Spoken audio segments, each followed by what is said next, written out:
मान्सूनने आज लक्षद्वीपमध्येच मुक्काम केला, पण मान्सूनच्या वाटचालीसाठी पोषक हवामान आहे. तर राज्यात पुढील 5 दिवस ठिकठिकाणी पावसाची शक्यता वर्तवण्यात आली आहे.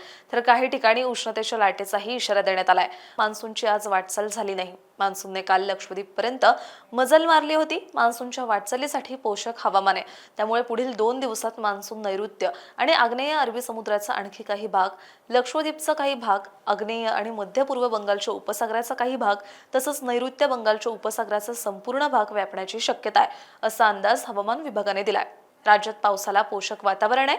मराठवाड्यातील छत्रपती संभाजीनगर, जालना, परभणी, बीड, हिंगोली, नांदेड, लातूर आणि धाराशिव जिल्ह्यात काही ठिकाणी पुढील 5 दिवस ढगाळ हवामानासह पावसाचा अंदाज देण्यात आलाय. मराठवाड्यात काही ठिकाणी वादळी पावसाचीही शक्यता वर्तवण्यात आली आहे. विदर्भातील काही भागात आज उष्णतेच्या लाटेचा अंदाज आहे. तर आजपासून 5 दिवस पावसाची शक्यता वर्तवण्यात आली आहे.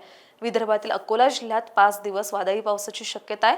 अमरावती, भंडारा, गडचिरोली, गोंदिया, नागपूर जिल्ह्यात काही ठिकाणी आज उष्णतेची लाट आणि चंद्रपूर तसंच वर्धा जिल्ह्यात आज अतिउष्णतेच्या लाटेचा इशारा आहे. तर विदर्भातील सर्व जिल्ह्यांमध्ये काही भागात आजपासून पुढील 5 दिवस वादळी पावसाचा अंदाज देण्यात आलाय.